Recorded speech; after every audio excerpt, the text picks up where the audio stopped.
The stagecoach rattled to a stop in a cloud of dust outside Willow Creek's only hotel, its wooden wheels groaning in protest after the grueling 50-mile journey.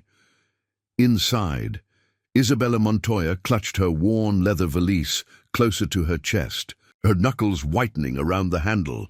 3 weeks of travel from Seville had left her exhausted, but it was the knot of anxiety in her stomach that truly drained her strength. Everything she had, every hope, every dream, every last peso, had been spent to reach this dusty Montana town where a stranger awaited to make her his wife. Before we jump back in, tell us where you're tuning in from. And if this story touches you, make sure you're subscribed, because tomorrow I've saved something extra special for you. Last stop, Willow Creek, the driver called, his weathered voice carrying over the din of the frontier town. All passengers disembark. Isabella smoothed her simple navy blue traveling dress, conscious of the creases 3 days on the stagecoach had pressed into the fabric. It was her finest garment, saved for this very moment when she would first meet her future husband. Howard Blackwell, a cattle rancher who had advertised for a bride in newspapers across Europe, seeking a woman of good Christian character, domestic skill, and gentle disposition. His letters had been direct but kind, and the miniature photograph he'd sent showed a stern-looking man of perhaps 40 with a full beard and steady eyes. What his letters hadn't mentioned was any preference for skin color. Isabella glanced down at her hands, a rich olive tone that spoke of her Andalusian heritage and the generations of Moorish blood that flowed through Spanish veins. In Seville, her complexion had been unremarkable, but the moment she'd stepped onto American soil, she'd noticed the looks, the whispers, the way some people's eyes lingered on her face with unconcealed suspicion. The stagecoach door swung open, momentarily blinding her with harsh Montana sunlight. The driver extended a calloused hand to help her down. "You must be Mr. Blackwell's." "Mail order," he said, not unkindly. "He's waiting at the hotel." Isabella nodded, swallowing back the flicker of annoyance at being referred to as if she were a parcel. "Thank you," she replied, her English precise but softened by her Spanish accent. Willow Creek was smaller than she had imagined, a single dusty main street lined with false-fronted buildings, a saloon, general store, and the 2-story hotel. That seemed to be the town's grandest structure. Despite the modest surroundings, Isabella felt dozens of eyes tracking her movement as she made her way toward the hotel steps, her back straight and chin lifted in the proud bearing her grandmother had insisted upon. "A Montoya never cowers," the old woman had told her. "Remember who your ancestors were, even if the world has forgotten." The hotel's small lobby fell silent as she entered. Near the front desk stood a tall man in a dark suit, his beard neatly trimmed and hat held respectfully in his hands. Howard Blackwell, instantly recognizable from his photograph.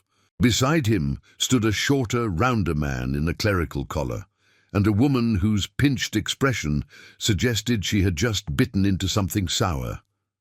"Mr. Blackwell?" Isabella said, moving forward with her hand extended in greeting. "I am Isabella. Montoya, your letters have been most anticipated." The silence stretched uncomfortably. Howard Blackwell stared at her, his eyes widening slightly, then narrowing as they took in her features, her complexion, her dark hair swept into a modest chignon. His gaze flicked to the woman beside him, who gave an almost imperceptible shake of her head. "Miss Montoya," he finally said, his voice stiff with formality, "there appears to have been a misunderstanding." The knot in Isabella's stomach tightened. "A misunderstanding, sir?" "Yes." He cleared his throat, looking everywhere but directly at her. "Your letters, they did not indicate, that is to say—" "You're a foreigner," the woman beside him interjected, her tone making the words sound like an accusation. "And so dark." Isabella felt the blood drain from her face, then rush back with the heat of humiliation. "I am Spanish, madam. My letters clearly stated my origin in Seville. Mr. Blackwell was well informed of my nationality." "Spanish?" the woman repeated, as if the word tasted unpleasant. We had assumed Spanish heritage, not, well, she gestured vaguely toward Isabella. Howard needs a proper wife, someone who will be accepted by society here, someone who can help his standing in the community, not harm it. The man in the clerical collar shifted uncomfortably. Perhaps we should discuss this privately. There is nothing to discuss. Isabella's voice remained steady, though she felt anything but. Years of her grandmother's instruction in dignity came to her aid now. I have traveled thousands of miles based on an agreement between Mr. Blackwell and myself. If he wishes to break that agreement because of the color of my skin, then that tells me everything I need to know about his character. Howard Blackwell's face reddened. Now, see here, Miss Montoya. It's not just a matter of appearance. This is a small community with certain expectations. My sister is right. My position as town council member requires a certain conformity. I see, Isabella said coldly. And what would you suggest I do now, Mr. Blackwell? Return to Spain? With what resources? An uncomfortable silence fell over the lobby. The few other guests and staff present were openly staring now, witnessing her humiliation without pretense of privacy. The clergyman stepped forward. Miss Montoya, I'm Reverend Thomas Parker. Perhaps we can help arrange accommodations while you consider your options. Willow Creek is a Christian community, after all. A Christian community, Isabella repeated, unable to keep the edge from her voice. How fascinating that your Christianity does not extend to honoring commitments or showing basic human decency. Blackwell's sister drew herself up indignantly. Well, such disrespect only proves Howard's point. A proper lady would not have been abandoned at a hotel after traveling halfway around the world, came a deep voice from the doorway. All heads turned. A man stood framed in the entrance, backlit by the afternoon sun. Tall and broad-shouldered, he removed his hat to reveal dark hair, streaked with silver at the temples, and a face weathered by sun and wind. His clothing was impeccably tailored, despite the dust of travel, and at his hip hung a revolver with a handle inlaid with silver. Don Francisco Alvarez, he introduced himself, his accent similar to Isabella's but tempered by years in America. I couldn't help overhearing this situation. His dark eyes traveled from Blackwell to Isabella, lingering on her face with a curious intensity that made her straighten her spine instinctively. This is a private matter, Blackwell began, but the newcomer cut him off with a gesture. When a lady is being mistreated in public, it becomes a matter of public interest. The Don turned to Isabella and bowed slightly. Señorita, may I ask your full name? Something in his manner, a blend of old-world courtesy and absolute authority, compelled her to answer. Isabella Maria Montoya y Vargas, of Seville. The Don's eyebrows rose fractionally. Montoya y Vargas, he repeated, his gaze suddenly more penetrating. Descended from the Montoya family of Andalusia, the line that once held lands from Granada to Córdoba. Preparing and narrating this story took us a lot of time, so if you are enjoying it, subscribe to our channel. It means a lot to us. Now, back to the story. Isabella blinked in surprise. Yes, though those lands were lost generations ago. My grandmother spoke of them. But they are merely stories now. Not merely stories, señorita. A smile touched his lips. The Montoyas were among the oldest noble houses of Spain, with blood ties to the royal family itself before the Moorish influences became problematic for Spanish aristocracy. A ripple of whispers spread through the lobby. Howard Blackwell looked suddenly uncomfortable, his sister's mouth opening and closing like a fish out of water. Noble house, Blackwell echoed weakly. The Don nodded, his eyes never leaving Isabella's face. Indeed, The colouring that you find so objectionable, Mr. Blackwell, is the same that ran through the veins of kings. The Montoya line carries the blood of both Spanish royalty and Moorish nobility, a heritage far more distinguished than anything Willow Creek has likely seen.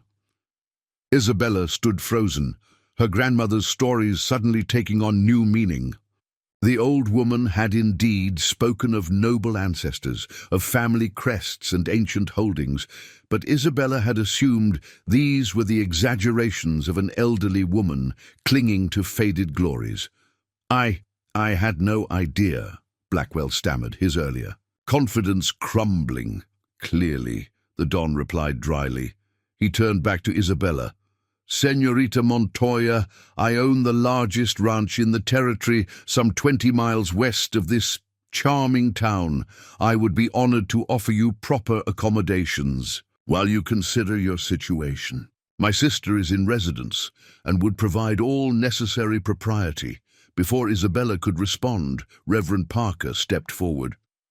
Don Alvarez is well respected throughout the territory, Miss Montoya. His offer is most generous. And what would be expected in return for this generosity? Isabella asked directly, years of hardship having taught her that nothing came without cost. The Don smiled, a genuine warmth reaching his eyes. Nothing but the pleasure of your conversation, Señorita. It has been many years since I've spoken with someone from home who understands the meaning of true Spanish heritage. Isabella hesitated, weighing her limited options. She had enough. Money for perhaps 2 nights at the hotel, and then nothing. No return fare to Spain, no connections in this foreign land. The Don was a stranger, but he had stepped forward when no one else would. Your sister, she said carefully. She would not object to my appearance.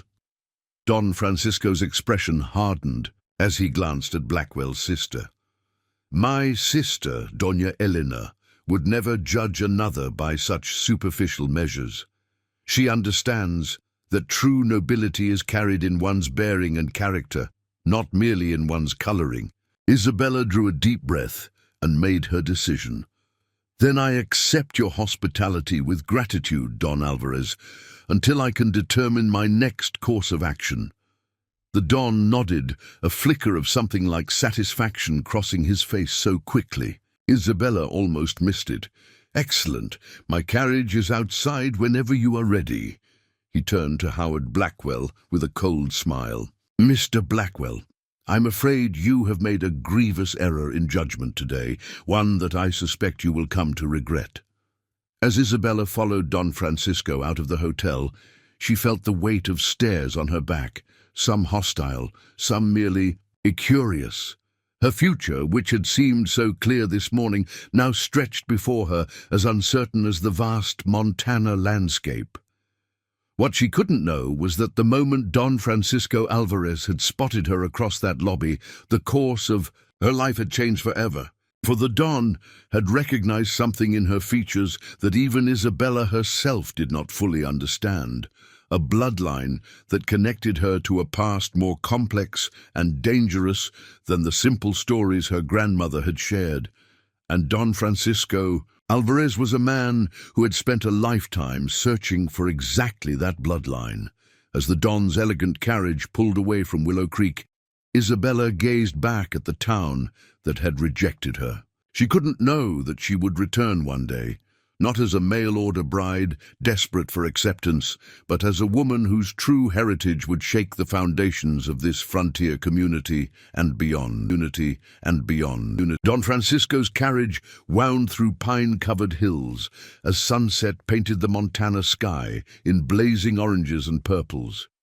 Isabella sat rigid on plush velvet seats that contrasted sharply with the rough-hewn frontier surrounding them. The rhythmic clop of hooves against packed earth provided a steady backdrop to her turbulent thoughts. Before we jump back in, tell us where you're tuning in from, and if this story touches you, make sure you're subscribed, because tomorrow I've saved something extra special for you. You are very quiet, Señorita Montoya. Don Francisco observed, his voice cutting through the silence. He sat opposite her, one hand resting casually on his silver-topped walking stick, studying her with that same penetrating gaze that had unsettled her in the hotel lobby. "I am processing today's events," Isabella replied carefully. The humiliation in Willow Creek still burned like a brand upon her skin. "I did not expect such a reception. Americans can be provincial." A hint of disdain colored his words, particularly in these frontier towns where bloodlines and heritage mean little compared to the more visible qualities. Isabella's fingers traced the embroidered edges of her valise. "You spoke of my family as if you knew them, the Montoyas." "I know of them," he corrected, his gaze shifting to the passing landscape. "The old Spanish families, those with mixed Moorish lineage, have always been of interest to me. History often buries its most fascinating stories." A chill that had nothing to do with the cooling evening air prickled along Isabella's spine. "And what is your interest in such histories, Don Francisco?" His smile didn't quite reach his eyes. "Let us say that I am a collector of forgotten legacies." The carriage crested a hill, revealing their destination spread across the valley below. Isabella's breath caught in her throat. Don Francisco's ranch was unlike any she had imagined in this rugged territory, a sprawling hacienda that might have been transplanted directly from Andalusia, with whitewashed walls and a red-tiled roof surrounding a central courtyard. Ornate wrought iron gates marked the entrance to a property that stretched as far as she could see, where cattle grazed on lush grasslands. "Rancho del Cielo," Don Francisco said, a note of pride evident in his voice. "Sky Ranch, though something is always lost in translation. It is unexpected," Isabella managed, wondering how such grandeur existed in this wilderness. "I find it beneficial to maintain certain standards, even at the edge of civilization."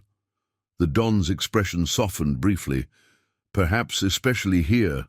As the carriage approached, Isabella noticed details she had missed at first glance. Our men patrolled the perimeter, their posture indicating military training rather than typical ranch hands. The iron gates were reinforced with steel, and atop the main house, a watchtower provided clear views of the surrounding countryside. "You have concerns about security," she observed. Don Francisco's laugh held little humor. "Montana Territory has its share of dangers. Outlaws, desperate men, certain native tribes still resistant to progress. A man of means must take precautions." The gates swung open at their approach without any visible signal being given. In the fading light, Isabella couldn't help but feel she was entering a fortress rather than a ranch. The carriage had barely stopped when the hacienda's heavy oak doors flew open and a woman emerged, tall and elegant, with silver-streaked black hair arranged in an intricate style that would have been fashionable in Madrid. Her dark blue dress, though simple in design, was made of fine silk that shimmered in the lantern light. "Francisco, you've returned early. I wasn't expecting—" The woman's words died as her gaze fell on Isabella.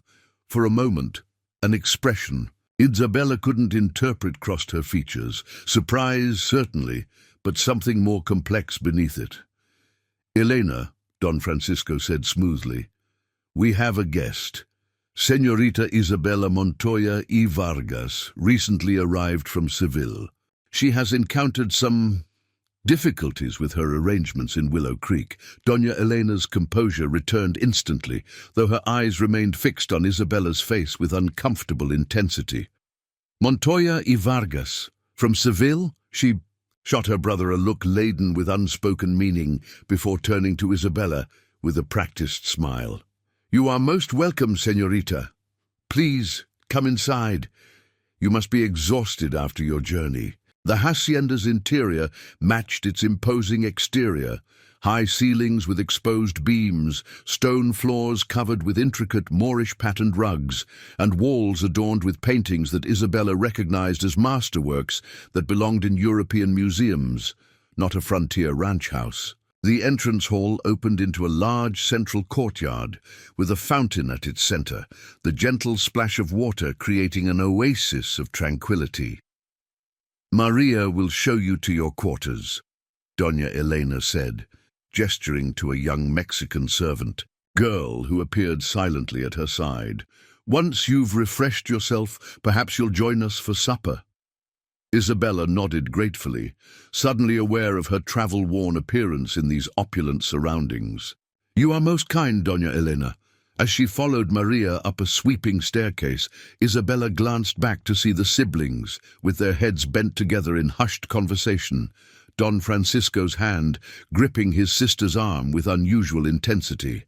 The room Isabella was given overlooked the courtyard, with a balcony framed by climbing roses whose scent wafted through the open windows. A copper bathtub had already been filled with steaming water, and fresh clothing lay upon the bed. A simple but elegant dress of deep burgundy that looked to be exactly her size. "How did you know?" she began, turning to Maria. But the girl had already slipped away, closing the door soundlessly behind her. Isabella moved to the balcony, listening to the siblings' voices drifting up from the courtyard below. Though she couldn't make out their words, the urgent tone was unmistakable. Something about her arrival had clearly disrupted the household's rhythm. After bathing and changing into the provided dress, Isabella studied her reflection in the ornate mirror. The burgundy fabric complemented her olive skin in a way that made her features seem suddenly regal rather than foreign. Her grandmother's pendant, a small gold medallion stamped with an unfamiliar crest, hung at her throat, the only piece of her past she had brought with her. A soft knock interrupted her thoughts. Maria had returned, her eyes carefully downcast. "The Don and Doña request your presence for supper, señorita. Presence for supper, señorita." The dining room continued the hacienda's theme of restrained opulence. Silver candelabras illuminated a table that could seat 20, though only 3 places had been set at one end. Don Francisco rose as she entered, his expression warming. At the sight of her in the burgundy dress, "Ha! Perfect," he said approvingly. "Elena has always had an eye for what will suit a person." "The dress is lovely," Isabella acknowledged, taking the seat a servant held out for her. "I'm afraid I have no way to repay such generosity at present." "Nonsense," Doña Elena said, her piercing gaze still studying Isabella with unsettling focus. "We could hardly have you dine in travel clothes. Besides, we so rarely have guests from the homeland. Preparing and narrating this story took us a lot of time, so if you are enjoying it, subscribe to our channel. It means a lot to us." Now back to the story. The meal was exquisite. Traditional Spanish dishes Isabella hadn't tasted since leaving Seville, accompanied by wines from vineyards she recognized from her grandfather's stories.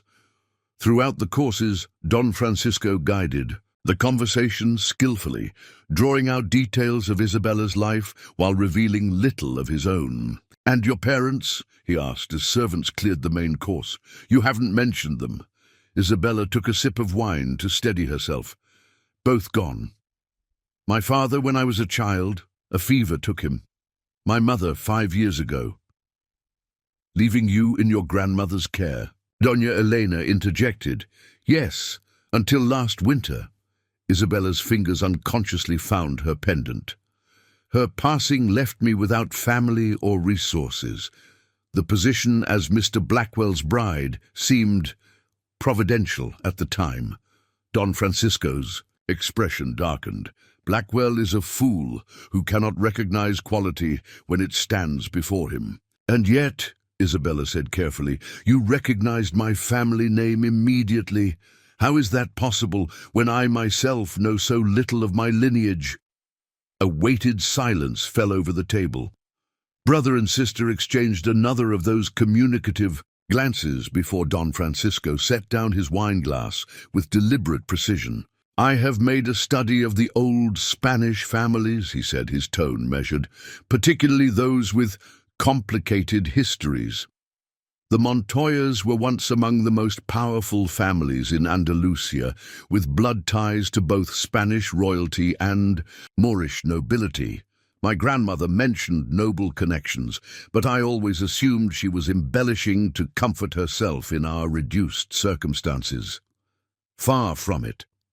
Don Francisco leaned forward. "During the Reconquista, when Ferdinand and Isabella drove the Moors from Spain, many noble families with Moorish blood were stripped of titles and lands.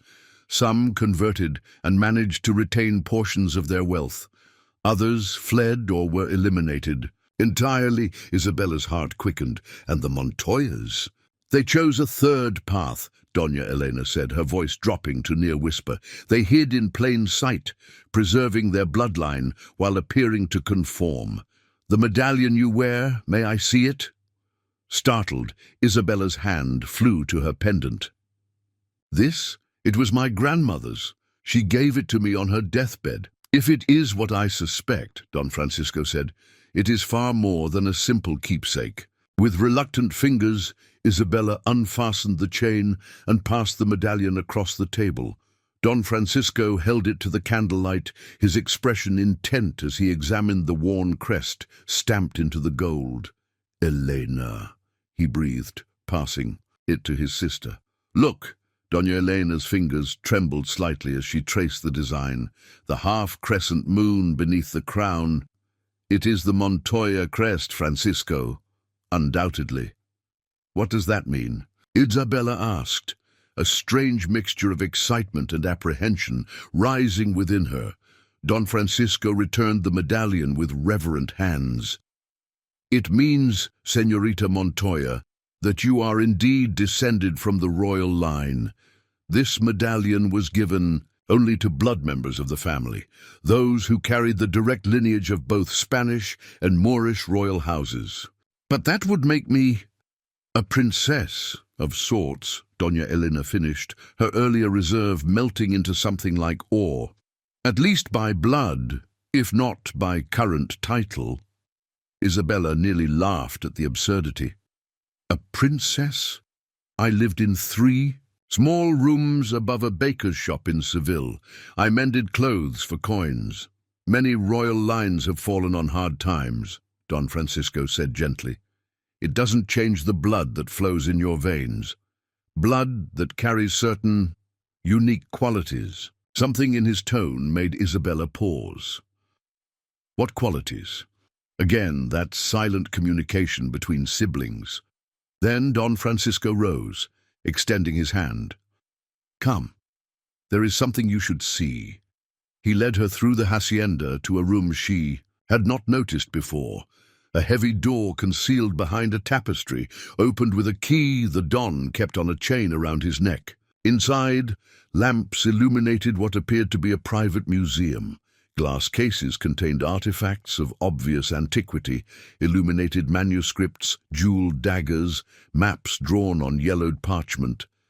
But it was the portrait dominating the far wall that drew Isabella's gaze, a painting of a nobleman in 16th-century Spanish court dress, a man with her exact eyes, her high cheekbones, her distinctive olive complexion. "Don Miguel Montoya y Vargas," Don Francisco said quietly. "Your ancestor, court physician to King Philip II and secretly the keeper of the Montoya legacy." Isabella moved closer, transfixed by the resemblance that stared back across centuries. "What legacy?" Don Francisco's hand settled on her shoulder, his voice dropping to a near whisper. "The legacy that I have spent a lifetime seeking. The legacy that brought me to this remote corner of America to wait. The legacy that you, Isabella Montoya y Vargas, have just brought back to life by walking into that hotel in Willow Creek." In the flickering lamplight, Isabella saw something in the Don's eyes that sent a shiver of warning down her spine. A fervor that bordered on obsession, a hunger that went beyond historical curiosity. "I don't understand," she said, taking an instinctive step backward. "You will," he promised, his smile not quite reaching his eyes. "Very soon you will understand everything, and the man who rejected you today, he will kneel at your feet before this is finished." As Isabella stared into the painted eyes of her ancestor, she couldn't shake the feeling that she had not escaped a trap in Willow Creek, but walked directly into a far more elaborate one, a trap perhaps centuries in the making. Outside, the moon rose over Rancho del Cielo, casting long shadows across the valley. In her tower room, Doña Elena opened an ancient leather-bound book, its pages covered in faded script and mysterious symbols. With trembling fingers, she found the passage she sought and read the prophecy once more. When the lost daughter returns, bearing the crescent moon beneath the crown, the hidden kingdom shall rise again. Dawn crept across the Montana Valley, painting Rancho del Cielo in shades of gold and amber. Isabella had barely slept, her mind racing with revelations about a heritage she'd never fully understood. She stood on her balcony, watching ranch hands move across the property with the precise coordination of soldiers rather than cowboys. Before we jump back in, tell us where you're tuning in from, and if this story touches you, make sure you're subscribed, because tomorrow I've saved something extra special for you. The medallion felt heavier around her neck now, weighted with centuries of secrets. Isabella traced the worn crest with her fingertip, remembering her grandmother's final words. "Never remove it. They will come for it someday. They will come for you." At the time, she'd attributed the warning to an old woman's delirium. Now she wondered if her grandmother had known far more than she'd revealed. A soft knock interrupted her thoughts. Maria entered with a breakfast tray, her eyes still, carefully averted. "Buenos dias, señorita," the girl murmured, setting down the tray laden with fresh bread, fruit and chocolate prepared in the Spanish style. "Don Francisco requests your company in the library after you've eaten." "Maria," Isabella said gently, "how long have you worked for the Alvarez family?" The girl hesitated. "I was born here, señorita. My mother served Doña Elena, and her mother before that." "And the Don, is he a good master?" Maria's hands twisted in her apron. "The Don is fair. His justice is swift but never cruel." Her voice dropped to a whisper.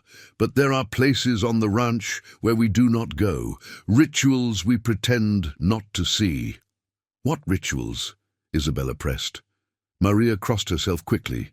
"Please, señorita, I have said too much already." After the girl departed, Isabella ate sparingly, her appetite diminished by unease. The chocolate was rich and familiar, reminding her of Sunday mornings in Seville when such luxuries were rare treats. How strange that here in the American wilderness she would find such authentic tastes of home. The hacienda revealed new details in daylight, Moorish arches, intricate tilework, secret courtyards hidden within its sprawling design. Isabella followed Maria's directions to the library, passing artwork that belonged in Spanish cathedrals rather than a frontier ranch. She paused before a small alcove containing a single painting, a landscape of rugged mountains unlike any in Spain, with a fortress perched impossibly on a sheer cliff face. Below it, a brass plaque read simply, "Montoya Stronghold, 1573. "Our ancestral home," Don Francisco said, materializing silently beside her, "in the Sierra Nevada mountains of Andalusia, long since destroyed by those who feared what it represented." Isabella startled at his sudden appearance. "You keep saying our, as if we share this heritage." "In spirit, if not in blood," he replied smoothly. "My family served the Montoyas for generations. Our fates have been intertwined since before the Reconquista." He gestured toward the library doors. Inside, morning light streamed through stained glass windows, illuminating walls of leather-bound books and glass cases displaying artifacts, silver coins bearing unfamiliar crests, ancient weapons, manuscripts written in languages Isabella didn't recognize. "Your ancestor Don Miguel," Francisco continued, leading her to a large desk where documents lay carefully arranged, was more than just a court physician. He was the keeper of the Montoya legacy, a legacy of knowledge that combined Spanish scholasticism with Moorish science and mysticism. "Science!" Isabella echoed, examining a brass astrolabe of intricate design. The Moors were centuries ahead of Christian Europe in mathematics, astronomy, medicine. Their libraries in Córdoba contained wisdom from ancient Greece, Egypt, Persia, knowledge believed lost to the West. Don Francisco's voice took on the cadence of a man reciting a long-rehearsed lesson. When the Catholic monarchs drove them from Spain, that knowledge was scattered, destroyed, or hidden, and my family hid some of this knowledge. Not just hid it, they were its guardians. He unrolled a parchment map showing Spain with curious markings scattered across Andalusia. The Montoyas created a network of hidden caches throughout southern Spain, repositories of books, instruments, and secrets that would have been deemed heretical by the Inquisition. Isabella's skepticism must have shown on her face, for the Don smiled indulgently. "You doubt me. Understandable." He moved to a cabinet and withdrew a small wooden box, inlaid with mother-of-pearl. "Perhaps this will convince you." Inside lay a ring of tarnished silver set with a dark red stone. Don Francisco lifted it carefully. "This belonged to your ancestor, Don Miguel. The inscription inside is his personal motto." Isabella took the ring, tilting it to catch the light. Inside the band, tiny letters spelled out words in archaic Spanish. "La verdad escondida en la sangre." The truth hidden in the blood. "How did you acquire this?" she asked, unsettled by the physical connection to her ancestor. "It has been in my family's possession for 12 generations, he replied, "passed down along with our sacred duty to protect the Montoya legacy and to find the last true Montoya when the time came." "And you believe that's me, based on a medallion and family stories?" Don Francisco's eyes glittered with intensity. "The medallion is merely confirmation of what your blood reveals. Your features carry the unmistakable markers of the Montoya line. The same features that caused that fool Blackwell to reject you are precisely what make you precious beyond measure." The word precious sent a chill through Isabella. Not special or important, but precious, like a thing of value rather than a person. "What exactly do you want from me, Don Francisco?" His smile didn't reach his eyes. "To restore what was lost, to complete a circle begun centuries ago, to give you your rightful place." Before she could press further, Doña Elena entered, carrying a leather portfolio. Her usual composure seemed strained, a feverish excitement visible beneath her. "Controlled exterior. The preparations are nearly complete, Francisco," she said, her eyes flicking briefly to Isabella. "Messengers have been dispatched. Excellent." Don Francisco turned back to Isabella. "Tonight we will have guests, people who have waited a very long time to meet you." "People from Willow Creek?" Isabella asked, confused. The siblings exchanged amused glances. "No, my dear," Doña Elena said. "People from much farther away, people who understand the significance of your bloodline. Preparing and narrating this story took us a lot of time, so if you are enjoying it, subscribe to our channel. It means a lot to us." Now back to the story. Left alone to explore the hacienda, Isabella found herself drawn to its highest point, a square tower rising above the main house. The heavy door at its base stood unlocked, revealing a spiral staircase winding upward. Her instincts warned against trespassing, but the need for answers outweighed caution. The staircase opened onto a circular room with windows facing all directions, offering commanding views of the surrounding territory. But it wasn't the vista that stole Isabella's breath.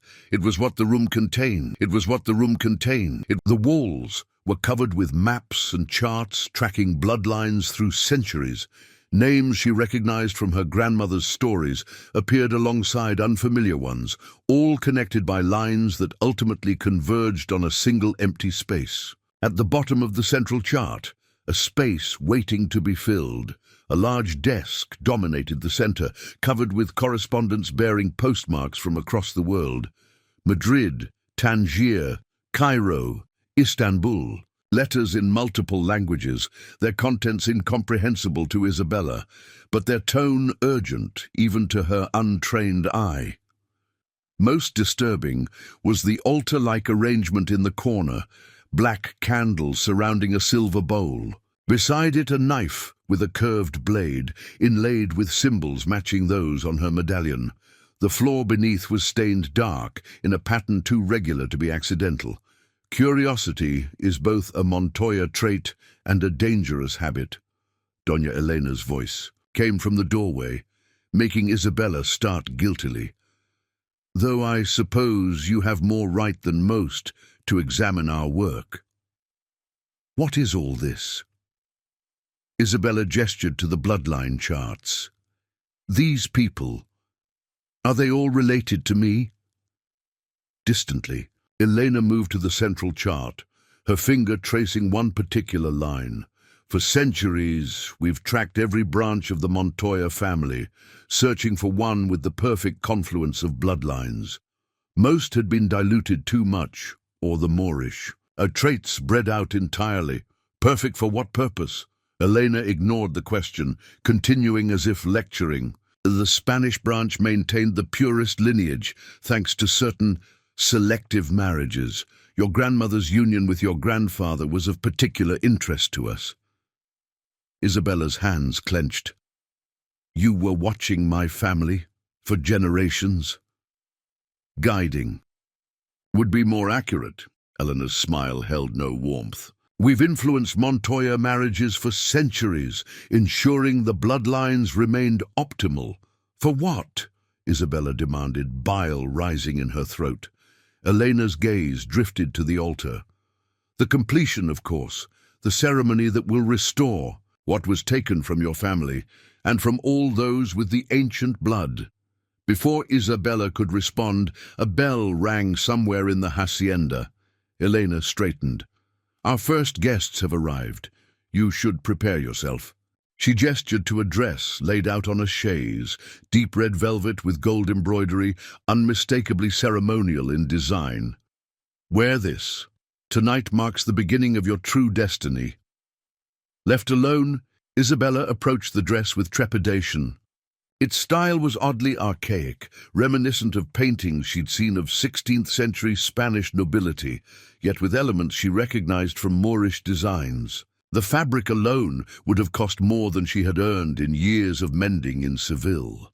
Her fingers traced the embroidery, the same crescent beneath crown symbol from her medallion, repeated in golden thread around the bodice and sleeves. The familiarity of the symbol calmed her racing thoughts, reminding her of nights when her grandmother would trace it on her palm while sharing stories of their noble past. The crescent holds the secrets of the stars, her grandmother had whispered. The crown, the power of blood. Together they open doors long closed. Childish fancy, Isabella had thought then. Now those words carried ominous weight. From her window, she watched carriages arriving, elegant conveyances unlike the utilitarian wagons of Montana ranches. The visitors who emerged wore clothing too fine for frontier society, their bearing unmistakably aristocratic. Some had complexions like her own, that same olive skin that had so offended Howard Blackwell. A decision crystallized in Isabella's mind. Whatever ceremony these people planned, whatever completion Doña Elena had mentioned, she wanted no part of it.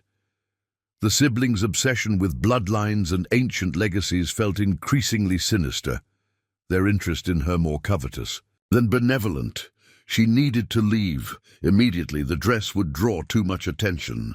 Instead, Isabella changed into the burgundy day dress she'd worn to dinner, its simpler design better suited for movement. She retrieved her few possessions, securing her grandmother's medallion safely around her neck. The hacienda buzzed with activity as servants prepared for the evening's mysterious event. Isabella moved carefully through back corridors, avoiding the main halls where guests gathered. Her time exploring earlier had revealed a side entrance near the kitchen gardens, less visible than the main gates. She had nearly reached it when a firm hand grasped her arm. "Going somewhere, señorita?" Isabella turned to find a man she didn't recognize, tall and severe, with the same olive complexion she possessed, but cold eyes that assessed her like a specimen. "Just getting some air," she replied, striving for composure. "I think not." His grip tightened painfully.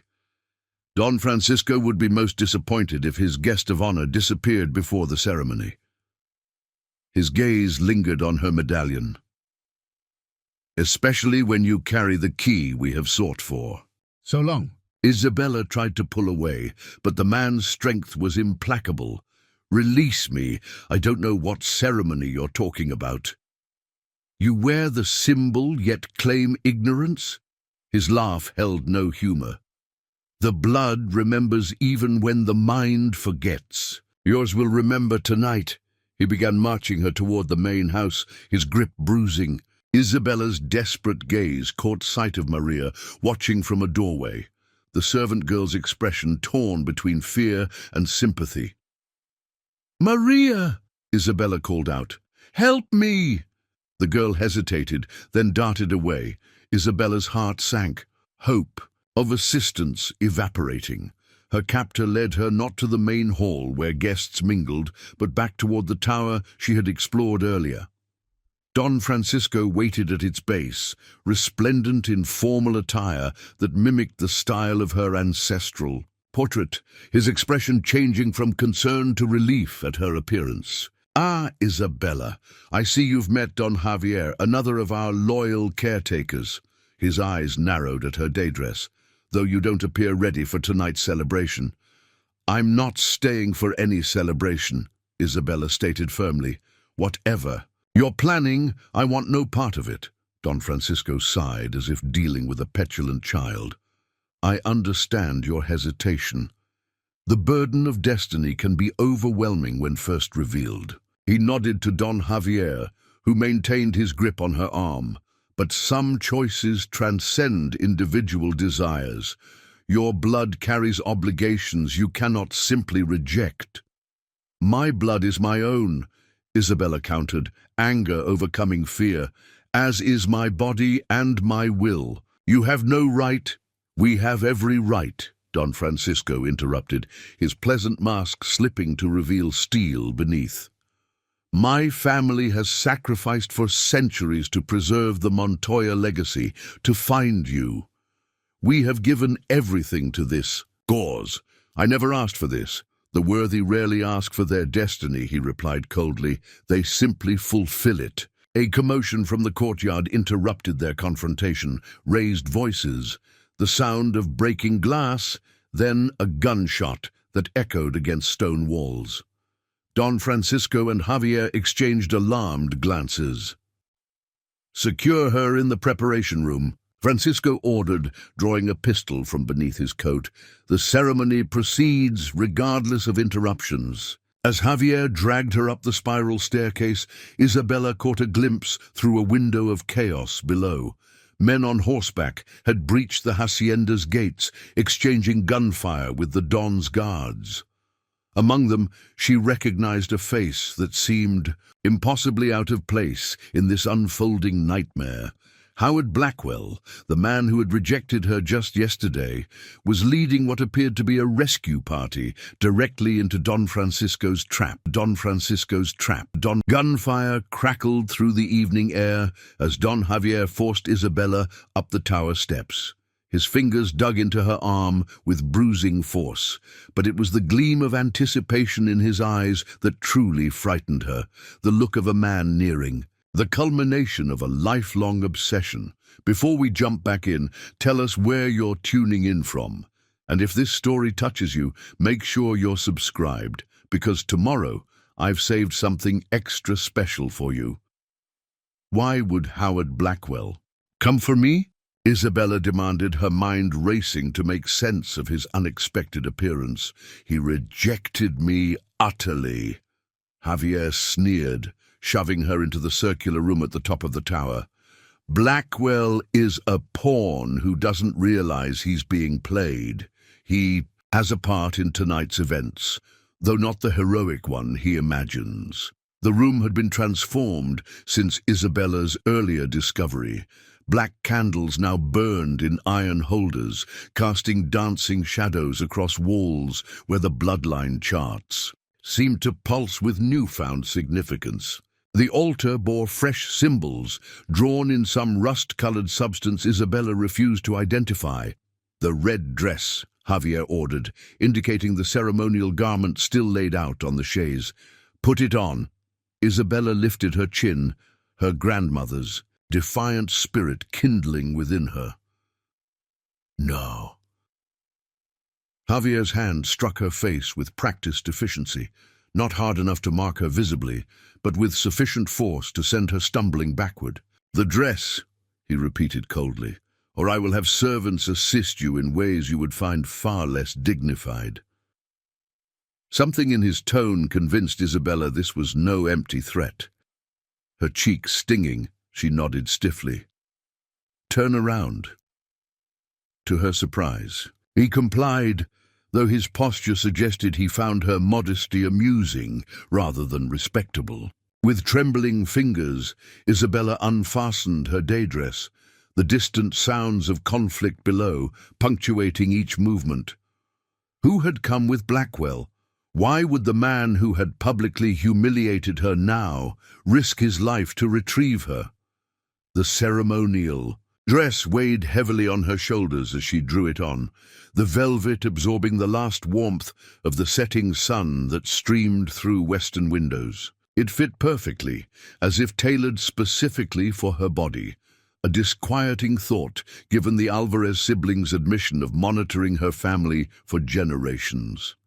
"It is time," Javier announced, turning back to assess her appearance with clinical satisfaction. "You look exactly as the prophecy described." Isabella's fingers found her medallion, drawing strength from its familiar contours. "What prophecy? The one written in blood by your ancestor Don Miguel," as the Inquisition closed in around him.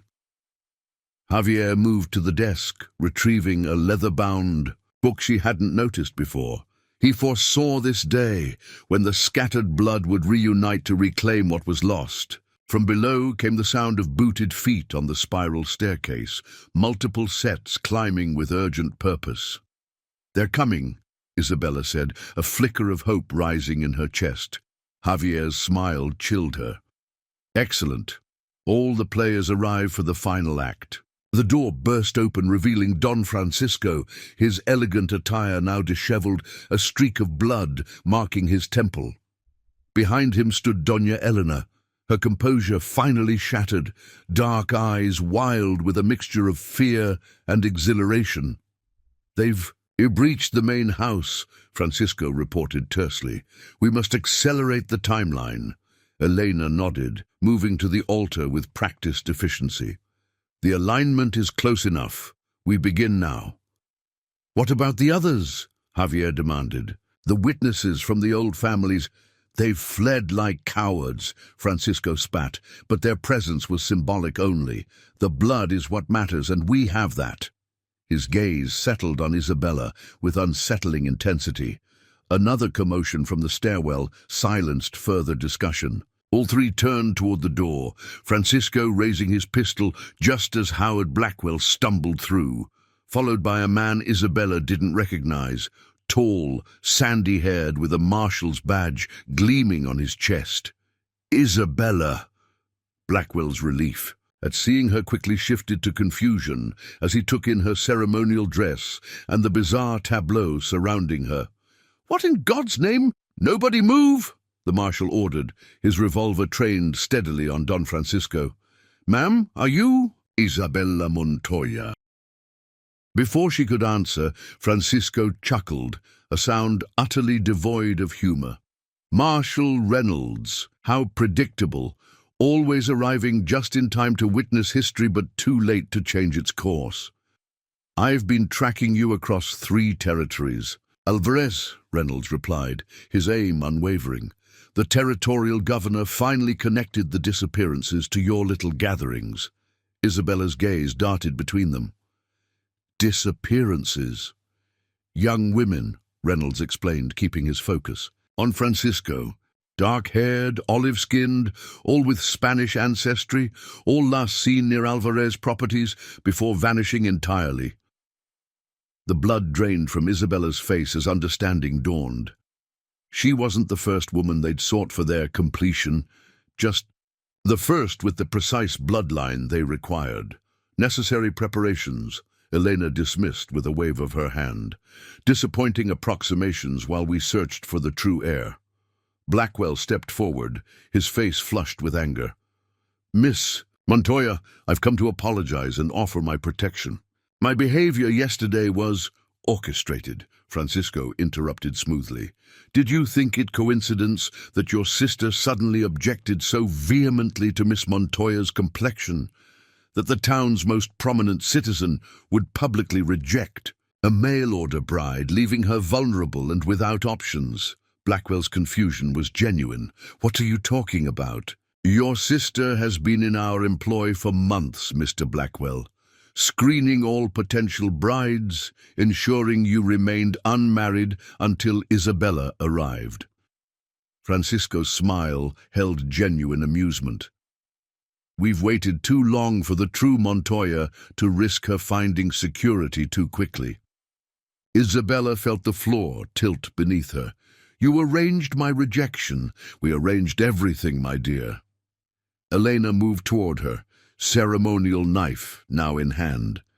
From the advertisement that caught your eye in Seville to the stagecoach schedule that brought you to Willow Creek precisely when Francisco would be there to witness Blackwell's rejection.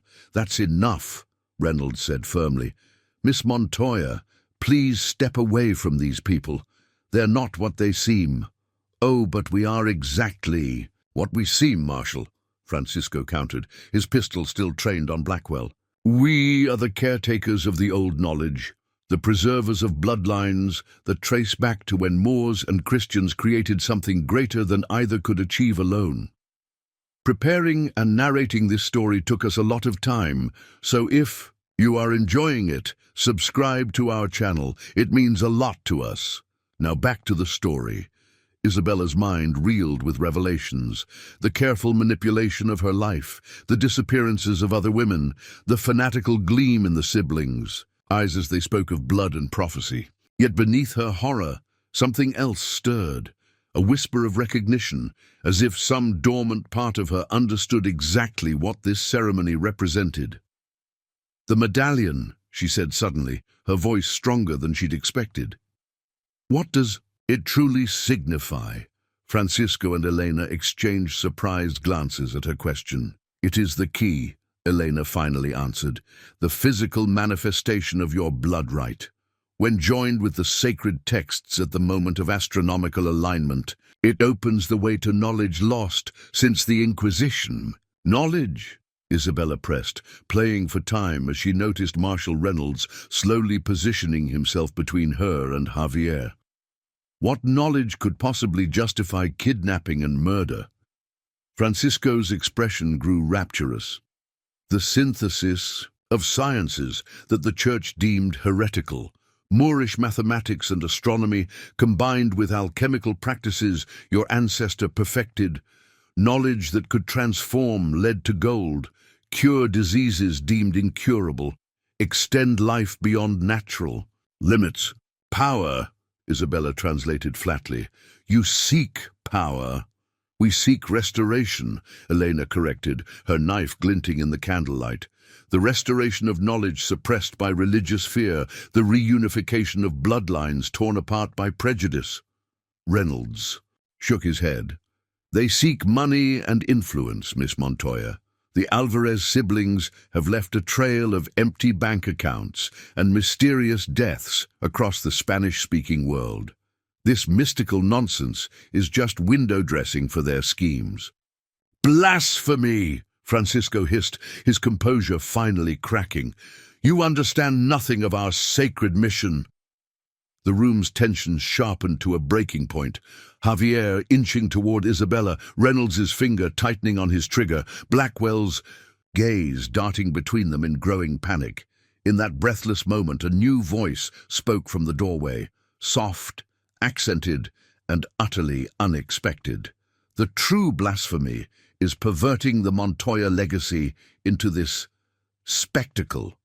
All heads turned to see Maria standing in the threshold, her servant's posture transformed into something regal and commanding. From her pocket, she withdrew an object identical to Isabella's medallion.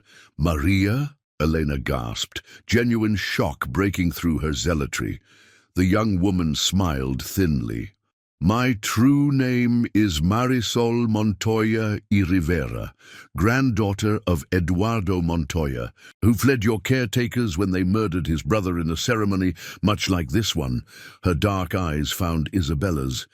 "You and I are cousins, Isabella. The medallion you wear is genuine, but the prophecy these fanatics have built around it is a perversion of our family's true purpose." Francisco's face contorted with rage. "Impossible!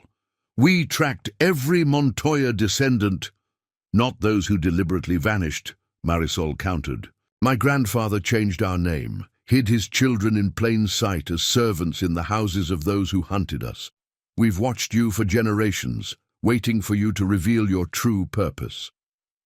Isabella stared at the young woman she'd thought a simple servant, recognizing now the family resemblance, the same proud bearing her grandmother had maintained, even in poverty, the same shaped eyes that stared back from Don Miguel's portrait. "The Montoya legacy was never about power," Marisol continued, moving carefully into the room. "It was about protection. Our ancestors didn't hide knowledge to exploit it, but to keep it from those who would use it for domination." A flicker of uncertainty crossed Elena's face. "The manuscripts clearly state—" "The manuscripts you have are incomplete," Marisol interrupted. "Deliberately so.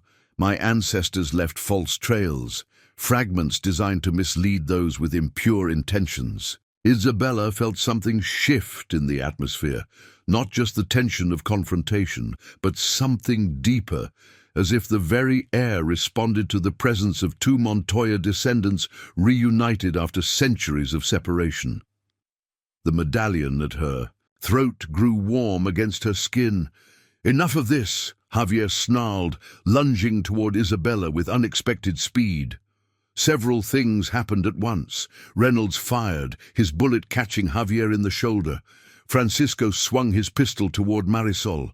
Blackwell threw himself at Francisco, disrupting his aim. And Elena, seeing her carefully orchestrated ceremony collapsing, drove her ceremonial knife not toward Isabella as expected, but into the ancient book on the altar. "If we cannot control it, no one will," she screamed, twisting the blade. A blinding flash erupted from the book, accompanied by a concussive force that threw everyone to the floor. Isabella felt, rather than saw, her medallion tear from its chain, drawn toward Marisol's matching pendant, as if the two pieces had been separated too long and sought desperately to reunite. As consciousness slipped away, Isabella caught a final glimpse of Howard Blackwell crawling toward her through the chaos, his earlier prejudice forgotten in genuine concern, and Marisol reaching out with fingers that seemed to glow with an inner light. Then darkness claimed her, carrying her into dreams of a mountain fortress where Moorish and Christian scholars worked side by side, protected by warriors bearing the crescent and crown upon their shields. Isabella awakened to the scent of sage and the soft crackle of a wood stove. For one disoriented moment, she imagined herself back in Seville, in her grandmother's small apartment above the bakery. Then the events in the tower crashed over her. Like a wave, the ceremony, Marisol's revelation, the explosion of light when the medallions sought to reunite. Before we jump back in, tell us where you're tuning in from. And if this story touches you, make sure you're subscribed. Because tomorrow, I've saved something extra special for you." She bolted upright, finding herself on a narrow bed in an unfamiliar cabin. Sunlight streamed through calico curtains, illuminating simple but clean furnishings.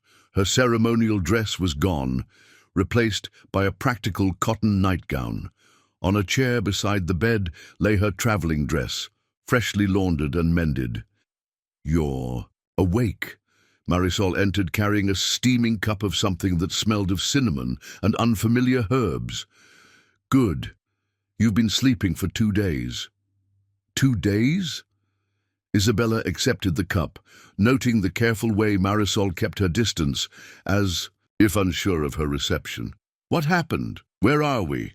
"My home." Marisol sat on a wooden chair, her servant's demeanor entirely gone, replaced by the quiet confidence of a woman in her own domain. About 15 miles from Rancho del Cielo, hidden in the foothills where the Alvarez spies never thought to. "Look." Isabella sipped the fragrant tea, finding it oddly restorative. "And the others, the Marshal, Blackwell, the Alvarez siblings. Marshal Reynolds has taken Don Francisco and Doña Elena into custody. The explosion in the tower destroyed most of their evidence, but the testimonies of other girls they lured to Montana will be enough to see them imprisoned." Marisol's expression darkened. "Javier escaped in the confusion. He's likely fled. Back to Spain or Mexico. And Howard Blackwell?" A hint of amusement touched Marisol's lips. "He's been visiting daily to check on your recovery, quite concerned for someone who rejected you so thoroughly." Isabella's fingers unconsciously sought her medallion, finding her throat bare. "My grandmother's pendant, here." Marisol withdrew both medallions from a pocket of her skirt, laying them side by side on the bed cover. Both showed evidence of the tower incident, the metal partially melted along one edge where they had nearly fused together. They responded to each other's presence after centuries of separation. The power of genuine Montoya artifacts, not the corrupted versions the Alvarez family created. Isabella studied the young woman who claimed to be her cousin, noting the family resemblance now obvious to her searching gaze. The proud set of the jaw, the slight arch of the eyebrows, the particular way she held her hands when speaking. "You knew who I was the moment I arrived at the ranch," Isabella said softly. "Why didn't you tell me immediately? Why the charade?" "I needed to confirm you weren't working with them willingly." Marisol's gaze was direct, unapologetic. "Some branches of our family were corrupted generations ago, convinced by the Alvarez cult that power and vengeance were our birthright, rather than stewardship and protection." "Cult?" The word seemed both excessive and perfectly apt. "What else would you call those who worship bloodlines and ancient texts as the path to dominion?" Marisol shook her head. "The Alvarez family began as faithful retainers to our ancestors, but over centuries their loyalty twisted into obsession. They came to believe that by controlling the Montoya bloodline, they could access powers that were never meant to be claimed." Isabella's mind spun with questions, each answer revealing new mysteries. "You said the manuscripts they possessed were incomplete. What did my ancestor truly hide that they sought so desperately?" Marisol's expression grew solemn. "During the time when Moors and Christians coexisted in Spain, there was an extraordinary flowering of knowledge, sciences, mathematics, medicine, architecture. When the Reconquista threatened to destroy that synthesis in the name of religious purity, certain families determined to preserve it. The Montoyas among them, leaders among them," Marisol corrected. "Don Miguel was court physician to King Philip, but secretly he led a network of scholars who compiled and protected knowledge from both traditions. The manuscripts Don Francisco sought contained only fragments, deliberately misleading fragments, meant to identify those whose intentions were corrupt." Isabella glanced at the medallions. "And these? Keys, but not in the way the Alvarez siblings believed." Marisol touched her own medallion reverently. They unlock no magical power or hidden treasure. They are recognition symbols meant to identify true Montoya descendants to one another across time and distance. A knock at the cabin door interrupted their conversation. Marisol rose, exchanging a few quiet words with someone outside before returning with a folded note. "From Mr. Blackwell," she said, handing it to Isabella. "He asks permission to call on you tomorrow once you're fully recovered." Isabella unfolded the paper, recognizing Howard Blackwell's precise handwriting. Miss Montoya. Words cannot express my profound regret for the unconscionable treatment you received upon your arrival in Willow Creek. I now understand that my sister's prejudice was deliberately inflamed by Alvarez agents, but this in no way excuses my own failure to honor our agreement and treat you with the respect you deserve. Marshal Reynolds has explained some portion of your extraordinary heritage and the danger you faced. If you can find it in your heart to speak with me once more, I would value the opportunity to apologize in person and discuss what, if anything, might be salvaged from this unfortunate beginning. With deepest remorse, Howard Blackwell. Isabella folded the note carefully, her emotions conflicted. He says his sister was influenced by Alvarez agents. Paid handsomely to ensure you would be rejected and left vulnerable, Marisol confirmed. The Don's network of informants and manipulators extends throughout the territory. Your passage was tracked from the moment you left Seville. And you? How did you come to be at Rancho del Cielo? Marisol's eyes took on a distant look. My grandfather made me memorize the names and faces of every known Alvarez agent before I was 10 years old. When rumors reached us that Don Francisco was establishing a presence in Montana territory and seeking Spanish girls of particular bloodlines, I knew what it meant. I secured a position in their household 5 years ago to monitor their activities. 5 years. Isabella couldn't hide her shock. You sacrificed your freedom for family, Marisol said simply. For the oath every Montoya descendant takes when they learn their true heritage. We are guardians, not rulers, protectors, not exploiters. Preparing and narrating this story took us a lot of time, so if you are enjoying it, subscribe to our channel. It means a lot to us. Now, back to the story. Isabella rose carefully from the bed, testing her strength. Finding herself steady, she moved to the window, gazing out at pine-covered hills, so different from the olive groves of her childhood. What happens now? She asked, not turning from the view. Do I return to Spain, stay here, continue to Blackwell's ranch if he's sincere in his apology? Marisol joined her at the window. That depends on what you want, cousin. For the first time in generations, a Montoya stands at a crossroads with true freedom to choose. Isabella considered this. Her entire life had been shaped by forces she hadn't understood. Poverty that was the distant echo of her family's fall from grace. Her grandmother's mysterious teachings, the manipulation that had brought her to America. Even her rejection in Willow Creek had been orchestrated as part of a centuries-old obsession. What I want, she said slowly, is to understand. Truly understand what it means to be a Montoya, beyond legends and manipulation. Marisol smiled, the first genuine smile Isabella had seen from her. Then I have something to show you. After Isabella dressed, Marisol led her deeper into the cabin to what appeared to be a root cellar. But when she lifted a hidden trapdoor beneath the shelves, stone steps descended into darkness. The Alvarez siblings weren't entirely wrong about one thing, Marisol explained, lighting a lantern. Don Miguel did create repositories of knowledge throughout the world, but they were never meant to be sources of power. They were libraries, schools, healing centers. They descended into a surprisingly large chamber carved from the living rock, Bookshelves lined the walls, filled with volumes in multiple languages.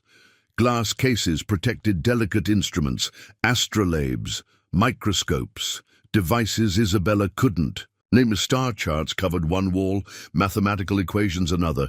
This has been here all along, beneath your cabin. Isabella whispered, awestruck. Established by my grandfather when he fled Spain.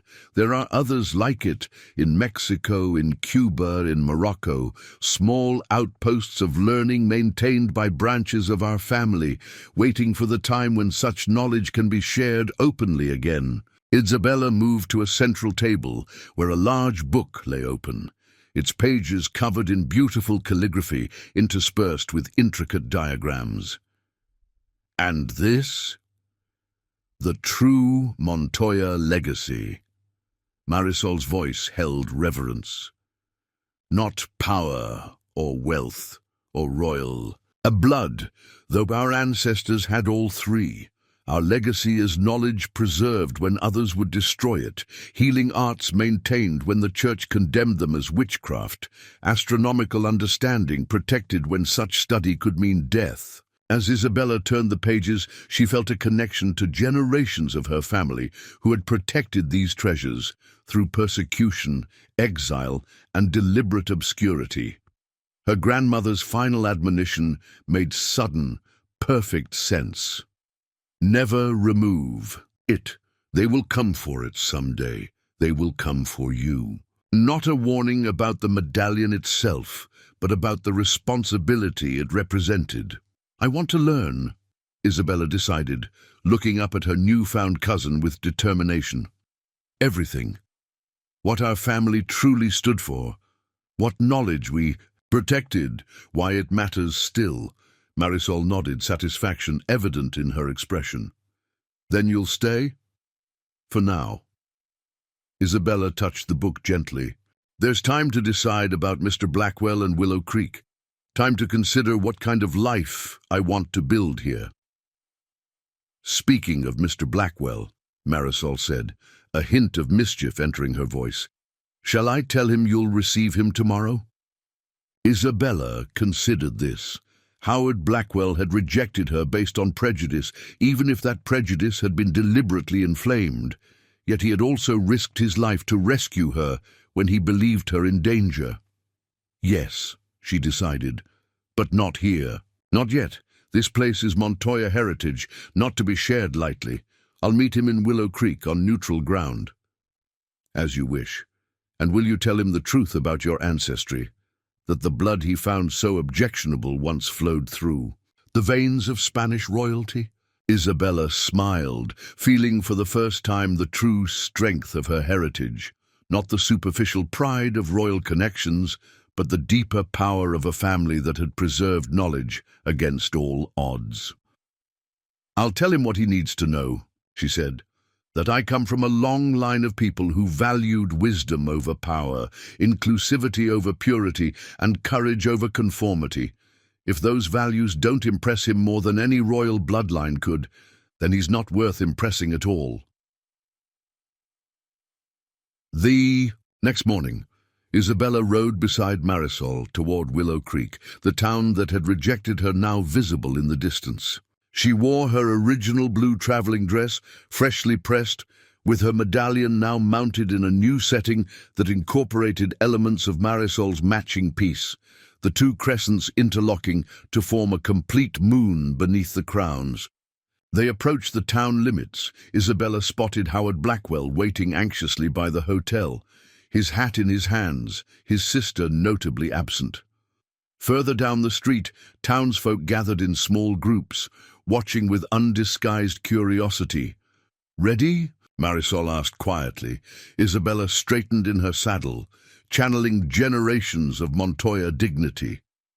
Yes, but this time, I make my own fate.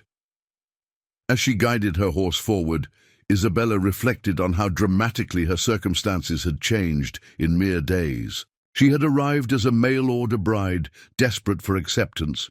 She returned now with knowledge of her true heritage, a newfound family connection, and choices she'd never imagined possible. Howard Blackwell stepped forward as she reined her horse to a stop, his expression a complex mixture of remorse, admiration, and uncertainty. "Miss Montoya," he began, his voice carrying in the morning stillness, "I cannot thank heaven enough to see you safe." Isabella dismounted unassisted, meeting his gaze directly. "Mr. Blackwell, I received your note. My behavior was unforgivable," he said, the words tumbling out as if he'd rehearsed them repeatedly. "I allowed others to influence my judgment, when I should have honored our agreement and my own initial impression of your character." Behind him, Isabella noticed Reverend Parker and several town council members watching with keen interest. News of the Alvarez siblings' arrest had clearly spread, along with at least some version of Isabella's dramatic rescue. "I understand. Your sister was deliberately manipulated," Isabella said carefully. "But tell me truthfully, had she not spoken, would my appearance have troubled you still?" Blackwell's hesitation told her everything. "I would perhaps have required some adjustment to the idea. Our community has certain expectations." "Yes or no, Mr. Blackwell?" Isabella interrupted gently but firmly.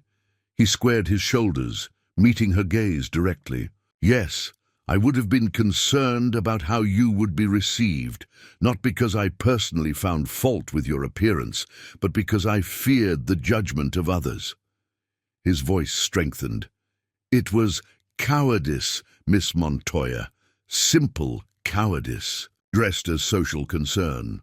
His honesty surprised her. "Thank you for that truth, at least."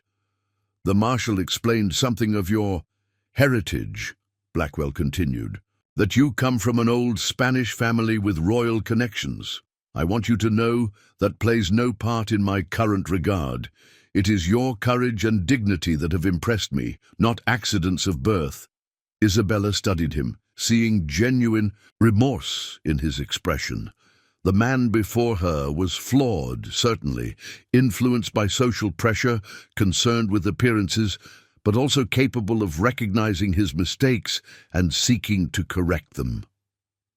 "Mr. Blackwell," she said finally, "I cannot give you an answer today about our original arrangement. Recent events have opened new possibilities I must consider carefully." She gestured to Marisol, who remained mounted nearby. "My cousin has offered me a place in her home while I determine my path forward." Relief and disappointment warred on Blackwell's face. "Of course, you need time, but would you permit me to call on you, to demonstrate that I can be a better man than the one you first encountered?" Isabella considered this, aware of the watching townsfolk, the weight of her medallion against her skin, the secret repository of knowledge hidden in the hills, and the new sense of identity flowering within her. "Yes," she decided, "you may call, not because I've forgotten your initial rejection, but because I believe people deserve the opportunity to prove they can grow beyond their failures." From the corner of her eye, Isabella noticed Marisol, smiling with approval. Nerso. Montoya legacy of reconciliation and bridge-building between different worlds lived on in this moment, however small. As she prepared to remount her horse, Isabella locked eyes with the watching townsfolk, her gaze neither challenging nor submissive, but simply confident in her own worth. She was no longer the desperate mail-order bride, willing to accept any treatment for security's sake, nor was she playing the role of haughty aristocrat, demanding deference for ancient bloodlines. She was simply Isabella Montoya y Vargas, heir to a legacy of knowledge, courage, and quiet dignity that no rejection could diminish and no cult could corrupt. And in that moment, as she turned her horse back toward the hills where centuries of her family's wisdom waited to be rediscovered, Isabella knew with absolute certainty that whether she ultimately chose Howard Blackwell, independence, or some path yet unrevealed, the decision would truly be hers alone. The first Montoya in generations to stand at a crossroads unburdened. By persecution, manipulation, or fear. Persecution, manipulation, or fear. 3 weeks passed, like water flowing through Isabella's fingers, each day spent in Marisol's hidden sanctuary, revealing new facets of her heritage. The underground repository beneath the cabin had become a second home, its ancient texts and delicate instruments slowly yielding their secrets under her cousin's patient guidance. Before we jump back in, tell us where you're tuning in from, and if this story touches you, make sure you're subscribed, because tomorrow I've saved something extra special for you. Your grandmother taught you more than you realize, Marisol observed one evening as Isabella effortlessly translated a passage of medieval Arabic describing the medicinal properties of native Montana plants. These aren't just language skills. This is the Montoya memory. Isabella looked up from the fragile manuscript, candlelight catching the new silver chain that held her fused medallion. What do you mean? Our family has always had a gift for retaining knowledge, Marisol explained, mixing herbs for the evening tea with practiced precision. Not just facts, but understanding, connections between different traditions, the ability to see patterns where others see only chaos. Your quick mastery of these texts suggests your grandmother cultivated that gift, even if she never named it. Isabella thought back to evening lessons in their tiny Seville apartment. Her grandmother insisting she learn not just Spanish, but Latin, Arabic, and the unique dialect spoken in southern Spain, where Moorish and Christian influences had merged. At the time, she'd assumed it was her grandmother clinging to lost gentility. Now she recognized it as deliberate preservation of their legacy. She was preparing me, Isabella murmured. Even in our poverty, she was ensuring the knowledge wouldn't die with her. A knock at the cabin door interrupted their discussion. Marisol's expression showed no surprise as she rose to answer it. That will be Mr. Blackwell, she noted, his third visit this week. Isabella smoothed her skirts, a simple gesture that masked complex emotions. Howard Blackwell had proven persistent in his courtship, if that's what these visits could be called. Each encounter revealed a man more thoughtful than she'd initially believed, yet still confined by the social structures he'd been raised to respect. He stood on the porch, hat in hand, his tall frame silhouetted against the afternoon sun. Unlike his first awkward visit, he'd come alone today, without the chaperone he'd initially insisted upon, for propriety's sake. "Miss Montoya," he greeted her, a genuine smile warming his features. "I've brought something I thought might interest you." He extended a package wrapped in brown paper. Isabella accepted it with cautious curiosity. "Please, come in." The small sitting room had become their usual meeting place, neutral territory where neither felt at disadvantage. Marisol busied herself in the kitchen, present enough for propriety, but distant enough for privacy. Isabella unwrapped the package to find a leather-bound book, not ancient like those in the repository, but certainly valuable. Medicina Hispanica, she read from the embossed cover, recognition sparking immediately. "This is Don Miguel Montoya's treatise on medicine. How did you find this?" Blackwell's expression held quiet satisfaction. "I wrote to contacts at Harvard University. It seems your ancestors' work on integrating Moorish medical knowledge with European practices is still studied by scholars. This is a later edition, of course, from 1740, but I thought it's perfect," Isabella said, genuinely touched by the thoughtfulness of the gift. In their previous meetings, Blackwell had listened intently to her carefully edited explanations of her family's scholarly tradition.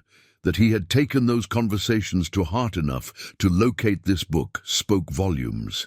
"I've been thinking about our conversations," Blackwell said, accepting the tea Marisol silently offered before withdrawing again. "Particularly what you said about knowledge being the true Montoya legacy." Isabella nodded, waiting for him to continue. "Willow Creek has no school," he said, eyes fixed on his teacup. The children, all children regardless of background, have no access to proper education without traveling to Helena. The town council has discussed building a schoolhouse for years, but finding a qualified teacher willing to live in such a remote area has proven impossible. Isabella felt a flicker of understanding. Are you offering me a position, Mr. Blackwell? I'm suggesting a possibility, he corrected carefully, one that would allow you to remain in Montana, utilize your considerable knowledge, and perhaps continue our acquaintance under circumstances that would provide you independence rather than dependence. The proposal hung between them, not of marriage, as originally planned, but of a role that would give her standing in the community on her own terms. Before Isabella could respond, rapid hoofbeats approached the cabin. Marisol appeared in the doorway, her expression alarmed. "Riders coming fast," she warned. "At least 3. Blackwell rose immediately, moving to the window with the instinctive caution of a man accustomed to frontier dangers. "Marshal Reynolds," he identified with visible relief. "And 2 of his deputies." The lawman dismounted in a cloud of dust, his expression grim as Marisol opened the door. "Miss Montoya," Reynolds said, removing his hat. "Mr. Blackwell, forgive the interruption, but I bring urgent news. Don Javier has been spotted in the territory again." Isabella's blood chilled. "I thought he'd fled to Mexico. So did we, until he killed a man in Helena last week, a Spanish scholar visiting from Boston, who apparently resembled Don Francisco enough to be mistaken for him at a distance." Reynolds' weathered face tightened. Before he died, the scholar reported his attacker ranting about finding the Montoya woman and completing what was begun. "He's coming here," Marisol said flatly. "Not a question, but a certainty." "Most likely," Reynolds agreed. "I've stationed men in Willow Creek and around the Alvarez Ranch, but given your isolated location, we should return to town," Blackwell interjected, his protective instincts visibly engaged.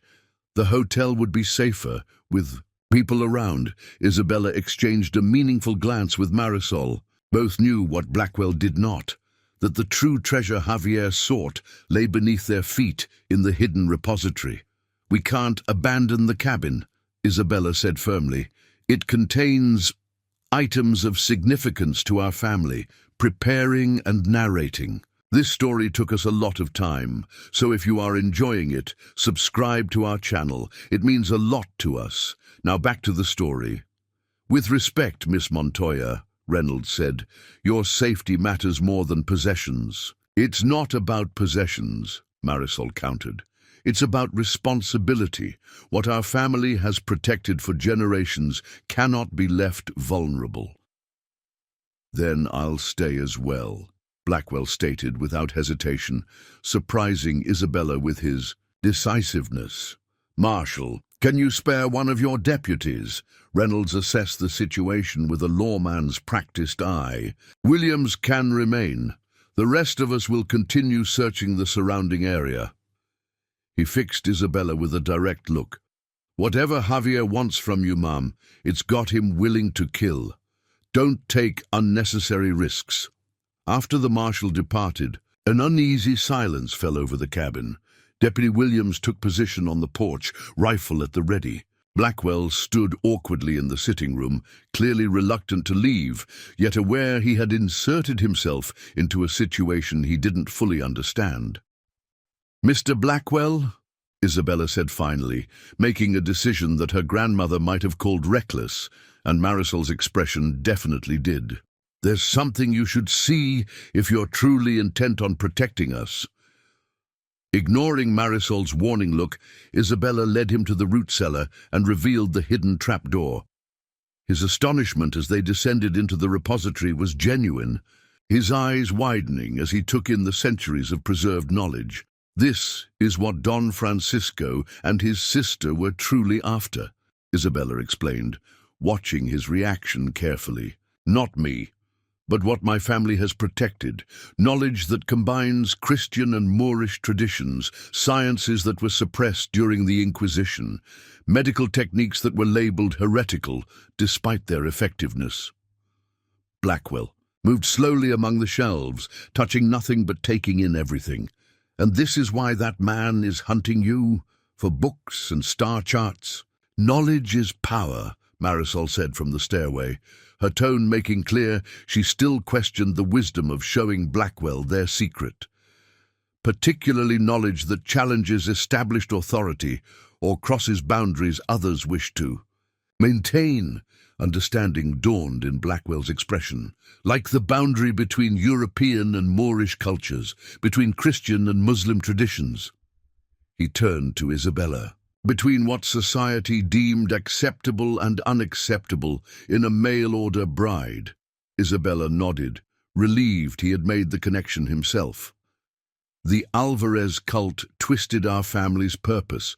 They believed these texts contained secrets to unlimited power, wealth, even immortality. What they actually contain is something far more threatening to men like them. Which is, Blackwell prompted, evidence that progress comes from integration, not purification. Isabella said simply, proof that the greatest advances in human knowledge came when different traditions worked together rather than trying to destroy one another. The sound of a gunshot from above cut short their conversation. Deputy Williams' voice called out in warning, followed by the crack of another shot. He's here, Marisol said, already moving toward the stairs. We need to secure the entrance. They emerged from the cellar to find chaos, the deputy firing through the cabin window at an unseen attacker, glass shattered across the floor, bullets splintering the wooden walls. "Get down!" Williams shouted as they appeared. "He's circling around back!" Blackwell pulled Isabella toward the relative safety of the heavy wooden table upended as a barricade. Marisol moved with surprising speed to a hiding place beneath a floorboard, withdrawing a revolver. "You keep a gun?" Isabella whispered, shocked. "I've been watching for Alvarez agents for 5 years," Marisol replied grimly. "I'm no helpless scholar." A moment of tense silence fell, broken only by the deputy's measured breathing as he scanned for movement outside. Then the back door exploded inward, kicked with tremendous force. Don Javier stood framed in the doorway, his elegant appearance now haggard, a wild light in his eyes and blood staining his once immaculate coat. He held a pistol in his right hand, its barrel smoking. "Found you at last," he snarled, gaze fixing on Isabella with frightening intensity. The last true Montoya, the key to everything Francisco worked toward for decades. Williams swung his rifle toward the intruder, but Javier fired first. The deputy collapsed with a grunt of pain, clutching his shoulder. "Stay back," Blackwell warned, positioning himself protectively before Isabella. Javier's laugh held no sanity. "The rejected suitor plays hero now. How touching." His gaze hardened. "Step aside. My quarrel isn't with you. It's with the bloodline that has thwarted us for centuries." "There's nothing here for you, Javier," Marisol said, her revolver steady in her hand. "The Alvarez dream died in that tower. Francisco and Elena will spend their lives in prison. The ceremony failed." "Failed because it was interrupted," Javier corrected, taking a step forward. "The manuscripts say the blood must be willingly given by a true Montoya descendant. I simply need to persuade our princess here to cooperate." Isabella felt ice in her veins at his words, at the knife now visible in his left hand, identical to the ceremonial blade Elena had plunged into the ancient book. "The manuscripts lied," Isabella said, finding courage in her weeks of study. "They were deliberately written to mislead those with impure intentions. There is no magical power to be unlocked with Montoya blood, no secret to immortality or wealth. Lies." Javier's composure shattered entirely. "I've dedicated my life to this search. 3 generations of my family have served the Alvarez vision." His wild gesticulations revealed a medallion around his neck, similar to Isabella's, but subtly wrong, the crescent misshapen, the crown lacking the intricate detailing of the original. A counterfeit, Marisol observed, her aim never wavering, like your understanding of our family's purpose. Something in her words pushed Javier beyond reason. With a guttural cry, he lunged forward, knife extended toward Isabella. Several things happened simultaneously. Blackwell threw himself into Javier's path. Marisol fired her revolver, and Isabella, acting on instinct deeper than conscious thought, reached for her medallion. The fused crescents seemed to pulse with inner light as she raised it before her like a shield. Javier's counterfeit medallion responded with an answering glow, but sickly and unstable. When the two medallions came within proximity, a reaction similar to but more controlled than the tower explosion occurred, a flash of blue-white light that threw Javier backward as if struck by a physical force. He collapsed against the far wall, his false medallion crumbling to dust on his chest. The knife clattered harmlessly to the floor. In the sudden silence, Isabella stared at her medallion, in shock. What just happened? What just happened?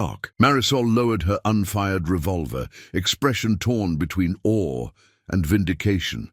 The true rejecting the false. Your ancestor built protections into the original medallions, safeguards against misuse that respond to authentic Montoya blood. Blackwell, who had thrown himself before Isabella without hesitation, now stood frozen in astonishment. That was not something I expected to witness in my lifetime. Isabella might have laughed at his understatement, if not for the very real danger still posed by Javier, who was already struggling to rise despite his dazed condition. We need to secure him until Marshal Reynolds returns, she said, practicality overcoming shock. From outside came the welcome sound of approaching horses, reinforcements arriving not a moment too soon. Later, after Javier had been taken into custody and Deputy Williams' wound treated, Isabella stood on the porch, watching the sunset paint Montana's endless sky. Blackwell joined her, maintaining a respectful distance that nonetheless felt companionable rather than awkward. That offer of a teaching position, Isabella said without preamble. Was it sincere? Completely, he replied. Though I admit I now have even more questions about what exactly you might teach. His attempt at humor couldn't quite mask his lingering astonishment at what he'd witnessed. Isabella smiled. Reading, writing, mathematics to start, perhaps some history that isn't found in standard textbooks, languages when the students are ready. And the special knowledge your family has preserved? She considered this carefully. Some things must be earned through trust and time. But the fundamental message, that progress comes through integration rather than division, that different traditions can strengthen rather than threaten each other, that can be taught from the first day. Blackwell nodded thoughtfully. The town council will approve the position tomorrow. The old Benson property has a structure that could be converted to a schoolhouse with some work. He hesitated. And your cousin? Will she join you in town? Marisol has her own path, Isabella said, glancing back at the cabin that hid centuries of preserved wisdom. Someone must maintain the repository, continue the work of gathering and protecting knowledge. And us? Blackwell asked. The question simple but laden with meaning. What becomes of our arrangement? Isabella turned to face him directly, seeing him clearly in the golden evening light, a man limited by his upbringing yet capable of growth. Imperfect but willing to learn, not the husband she had imagined when leaving Seville, but perhaps, in time, a partner she could choose freely rather than from necessity. I propose a new arrangement, she said, one where I establish myself as Willow Creek's teacher, independent and self-supporting, where you and I become better acquainted without the pressure of immediate marriage. where we discover if what might grow between us is based on genuine affection rather than obligation or fascination with my heritage. Relief and something like admiration crossed his features. "A sensible proposal, Miss Montoya." "Isabella," she corrected gently. "If we're to begin anew, we should use our given names. Howard." His name felt strange on her tongue, but not unpleasant. A small step toward whatever future they might or might not build together. As twilight deepened into true night, Isabella reflected on the extraordinary journey that had brought her to this moment. She had crossed an ocean seeking marriage to a stranger, faced rejection for her appearance, discovered an ancient legacy, and confronted those who would corrupt it for their own purposes. The medallion at her throat, now a symbol of genuine heritage rather than mysterious obligation, caught the last light of day. Her grandmother would be proud, she thought, not of royal blood or ancient connections, but of the choices she had made when faced with both danger and opportunity. In the weeks and months that followed, Willow Creek witnessed a transformation. The schoolhouse opened with 15 students of varied backgrounds, including children from nearby ranches and settlements who had never before had access to education. Isabella's teaching incorporated the Montoya principles of integrated knowledge, respecting diverse traditions while challenging students to find connections between seemingly separate fields of study. Howard Blackwell proved both ally and suitor, his initial prejudice gradually replaced by genuine respect and growing affection. His sister, after a period of pointed absence, eventually returned to town, her attitude toward Isabella shifting from disdain to grudging acceptance as the teacher's popularity grew. Marisol maintained the hidden repository, occasionally visiting town to share a particular text or instrument when Isabella's lessons required it. Between them, the cousins established a careful system for preserving their heritage while gradually introducing selected elements to a wider audience ready to appreciate rather than fear such knowledge. Don Francisco and Doña Elena Alvarez were tried and imprisoned for kidnapping and murder, their vast properties seized by territorial authorities. Rancho del Cielo, once a fortress of obsession and twisted ambition, was converted into a territorial administrative center, its hidden rooms and secret passages open to light after generations of darkness. Don Javier escaped justice through a final act of fanaticism, taking his own life rather than face trial. With his death, the last active member of the Alvarez cult passed into history, though Isabella maintained a watchful vigilance, knowing how easily such dangerous ideologies could find new adherents. On the first anniversary of her arrival in Daicine, Montana, Isabella stood before her classroom of eager students, the medallion visible at her throat not as a deliberate statement, but because she no longer felt any need to hide it. She had integrated her Montoya heritage into her public identity, wearing her olive complexion and mixed ancestry with the same pride her grandmother had maintained even in reduced circumstances. Howard sat at the back of the classroom, ostensibly observing as a member of the town council, but in reality simply enjoying watching Isabella in her element. Their courtship progressed at a measured pace of her choosing, their eventual marriage, if both decided upon it, to be a partnership of equals rather than the arrangement originally advertised. Today, Isabella told her students, opening a book that had once been hidden in the underground repository but now served as a teaching text, we will learn how scholars from different traditions, Christian, Muslim, and Jewish, worked together in medieval Spain to preserve knowledge that would otherwise have been lost forever. We'll discover how the stars guided travelers before modern maps, how ancient medicines heal wounds our newest doctors still struggle with, and how mathematics can build bridges between worlds that seem impossibly far apart. As eager young faces, looked up at her, faces of varied colors and backgrounds, all equally valued in her classroom. Isabella felt the weight of her medallion not as burden, but as balanced counterweight to the future she now built. The mail order bride, rejected for being too dark-skinned, had found her place not through royal blood or ancient prophecy, but through the most powerful legacy her family had truly preserved: the courage to stand at the crossroads of different worlds and forge connections, where others saw only divisions. Up next, you've got two more standout stories right on your screen. If this one hit the mark, you won't want to pass these up. Just click and check them out, and don't forget to subscribe and turn on the notification bell so you don't miss any upload from us.